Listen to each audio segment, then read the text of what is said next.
Capuchin TV, huduma Katoliki ya uinjilishaji.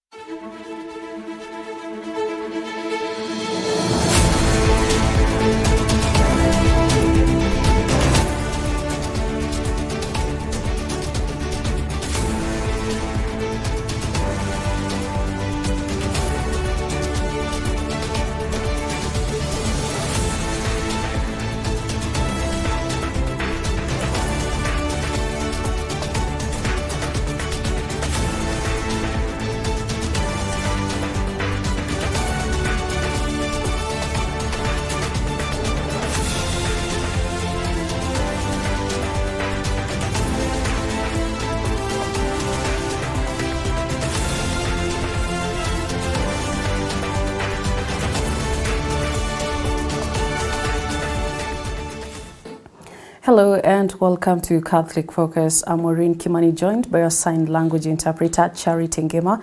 Here are the headlines making news today. We begin in Uasin Gishu County, where healthcare services in Uasin Gishu County remain disrupted as nurses continue with their strike. Now entering its second week, the nurses insist they will not resume duty until their long-standing demands, including the implementation of the 2017 collective bargaining agreement, are addressed. The union has also raised concerns over the quality of care currently being offered in public hospitals. Here is Susan Bulletin with the full reports.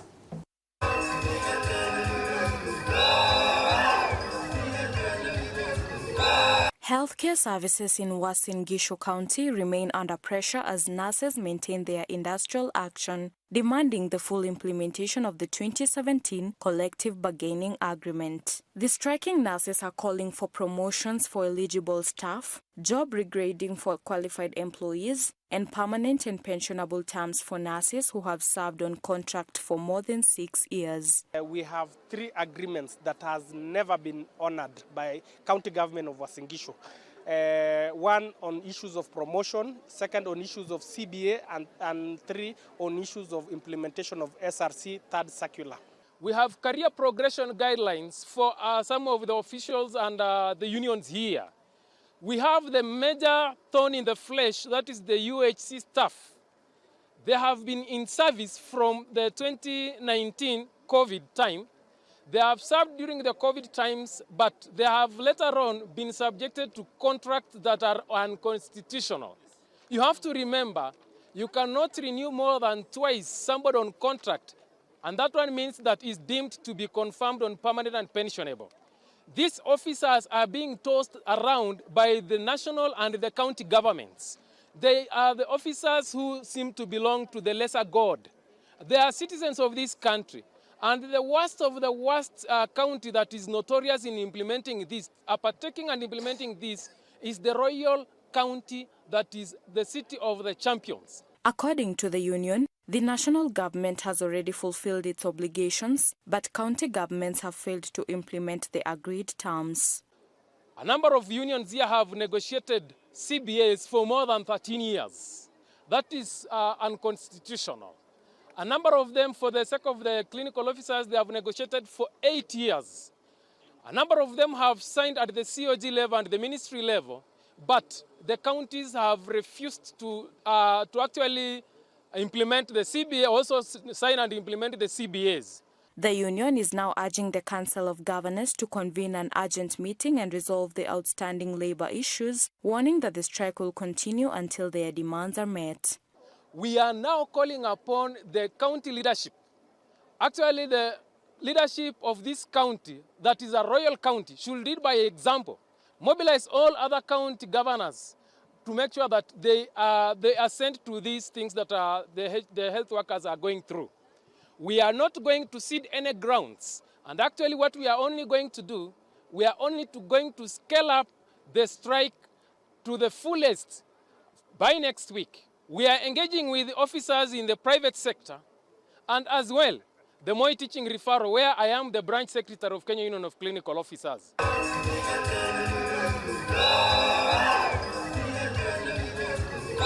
Reporting for the Catholic Focus, Capuchin TV, and Susan Bulletin. Young traders in the car wash area of Mlolongo are counting losses after their business structures were allegedly demolished overnight by officials believed to be from the Kenya National Highways Authority without prior notice. Here is the full report. The affected traders claim that Kenya officials, accompanied by police officers and a group of youths, stormed the area during the night and demolished their own kiosks. They allege that the operation was part of a plan to evict them and pave way for new occupants. Tulikuja tukabomolewa without notice. We were not given any notice. Even there's nobody akona any notice letter.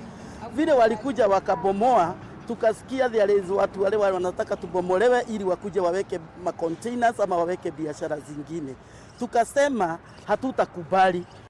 The traders questioned why their businesses were targeted, while many other roadside traders along the Nairobi-Mombasa highway continue to operate without interference. They further claimed that during the latest demolition exercise, one structure was left untouched and alleged that it belongs to a wealthy businessman said to have close links with senior officials within the authority. Na Kenya, this is the second time wanatubomolea. This time they have removed everything. They have dismantled everything nearly to the bare minimum. We have nothing now to put our hands on. Tutapeleka hawa vijana wapi? Usiku saa 9 tumekuwa hapa. Hata vijana wengine waniuliza tutaenda kulala wapi?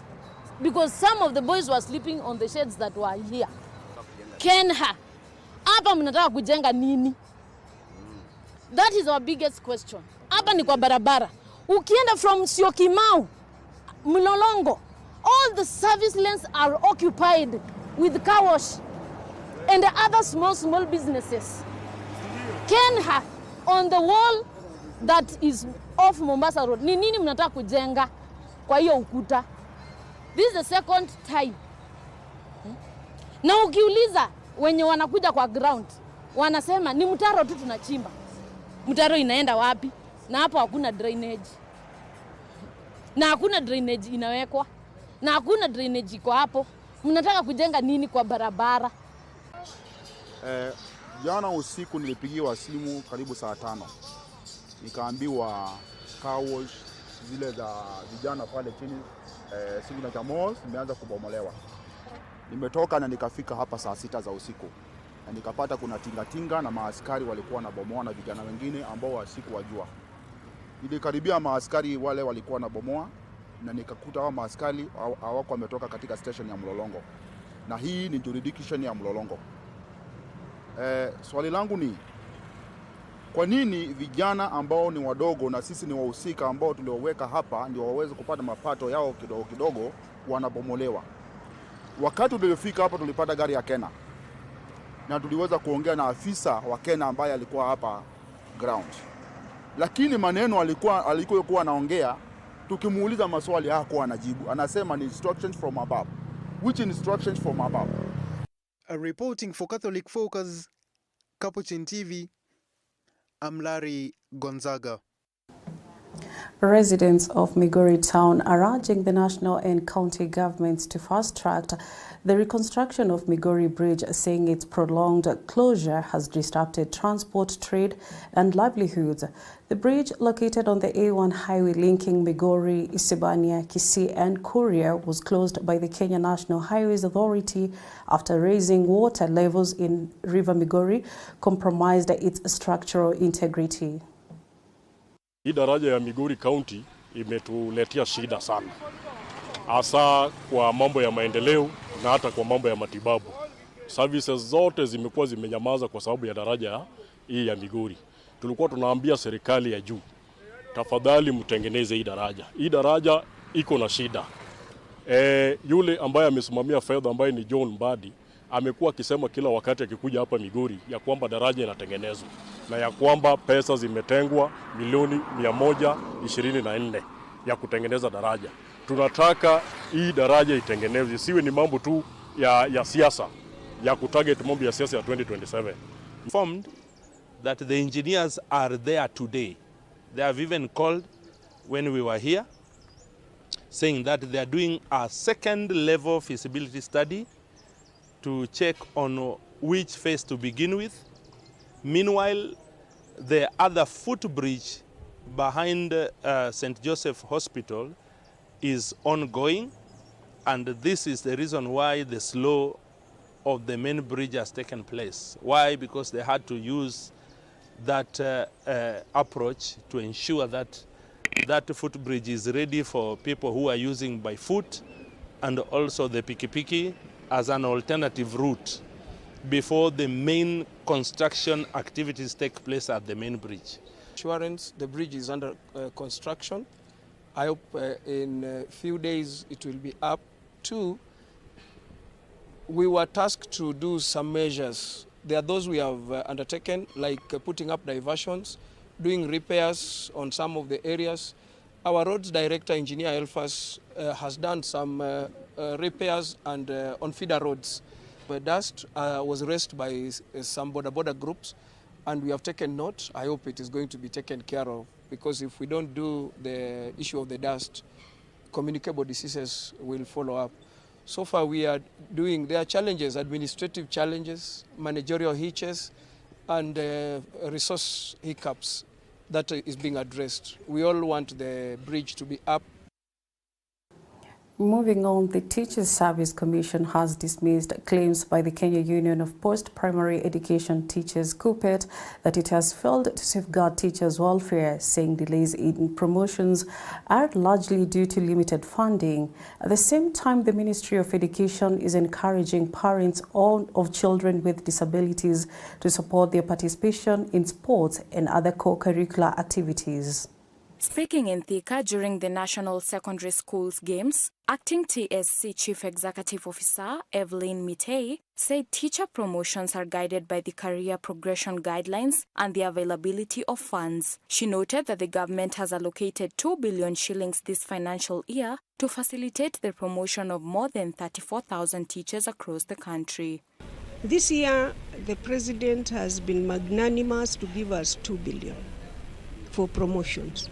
We've already advertised those vacancies.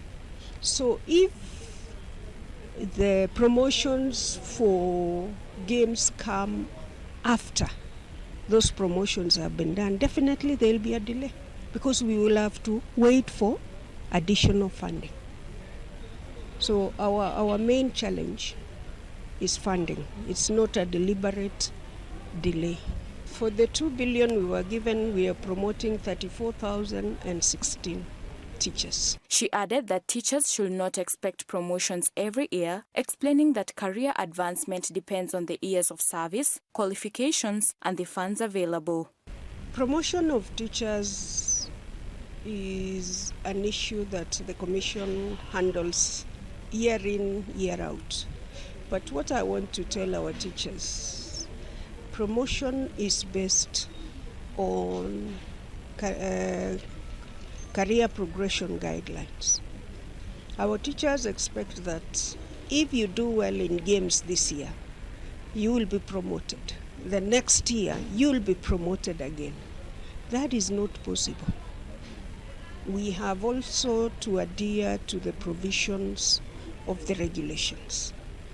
Once a teacher is promoted, they must at least finish 3 years in that grade to gain experience in that particular grade to be able to move to the next grade, and it takes them 3 years.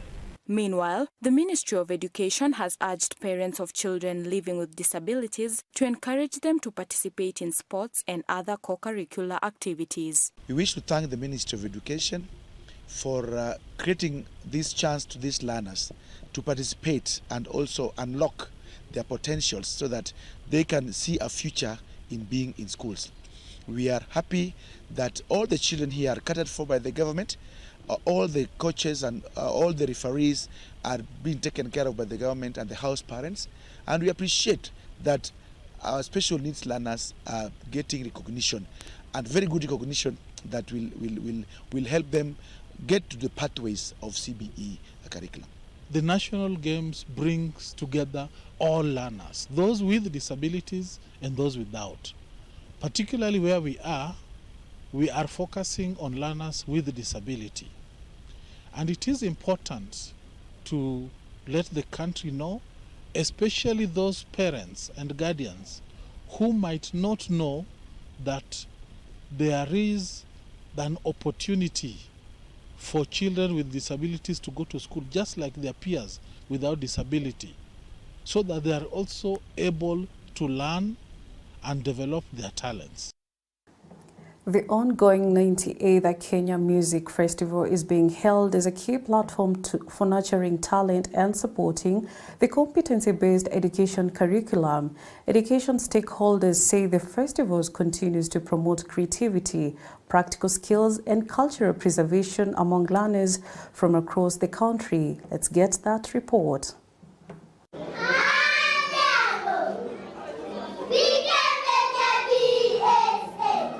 Speaking during the festival at Kibabi University in Bungoma County, Kenya Music Festival Secretary General Janet Langat said the annual event remains an important platform for identifying and nurturing talent. Langat noted that the festival aligns with the goals of the competency-based education curriculum by encouraging innovation, self-expression, and the development of learners' unique abilities. Whatever we are doing here is actually what we do in class. The competency-based education and Kenya Music Festival are the same thing. Learners learn in class and they come and do it practically in the field of Kenya Music Festival. Fred Ngala, the chairman of the Kenya Music Festival, said the Kenya Music Festival has continued to grow into a significant platform for preserving country's rich cultural heritage while providing students with an opportunity to showcase their artistic talents. Kenya Music Festival is the nexus between theory and practice.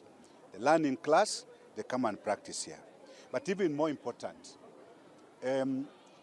competency-based education has got three main pathways. One of them is the arts and the sports science pathway. And Kenya Music Festival assists the students to realize, grow, and exploit their talent, so that again, those who are interested can pursue that particular pathway. Kenya Music Festival is the place to be. Reporting for Catholic Focus, Capuchin TV, I am Domenico Sawetu. And that brings us to the end of Catholic Focus. Thank you for joining us and for making Capuchin TV part of your day. I'm Maureen Kimani and our sign language interpreter has been Charity Ngema. May God bless you. See you next time.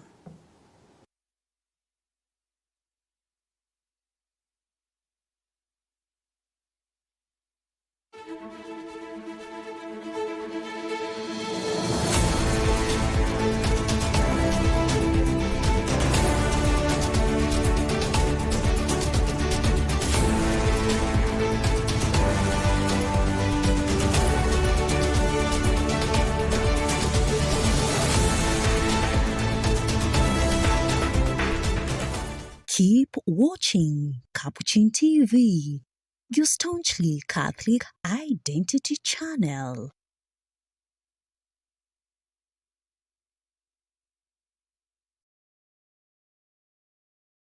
You are watching Capuchin TV. For any complaints, comments, or compliments on our programming, you can either write to us on info@capuchintv.co.ke or you can call us directly on 0717 424 866. Your complaint shall be addressed within 7 days. Remember to keep a copy of your communication with us. Keep watching Capuchin TV, your Catholic identity.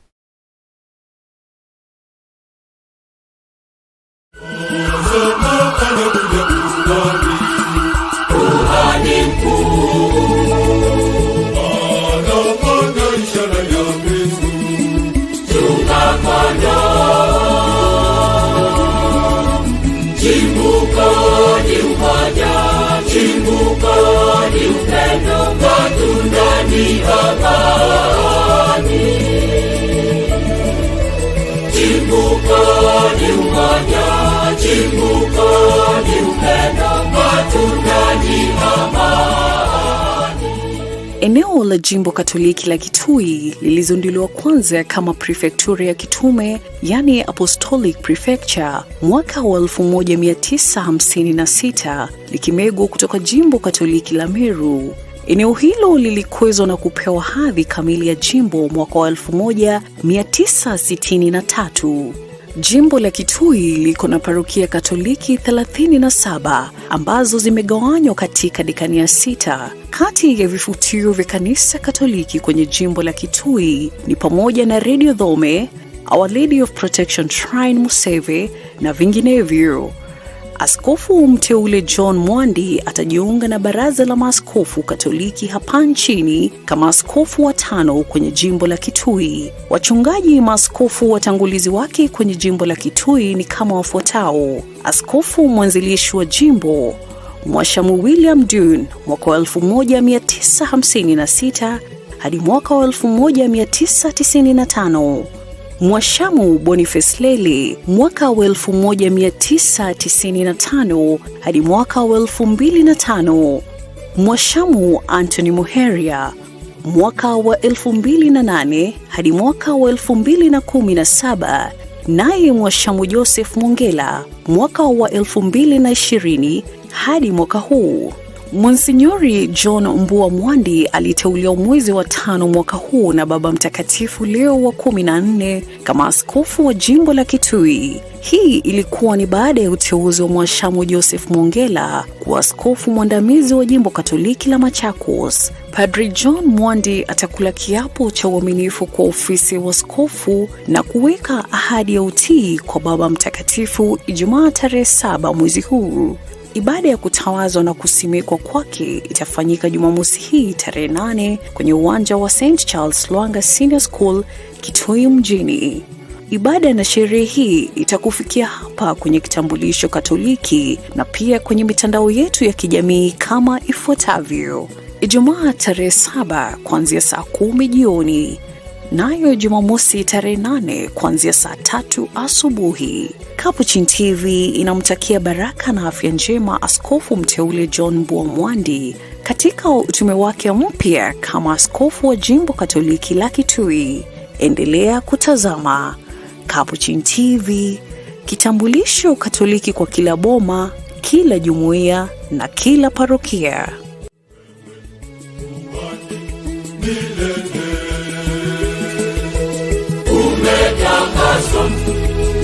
Upo na kundi, chunga kondoo. Umetakaswa, upo na kundi, chunga kondoo.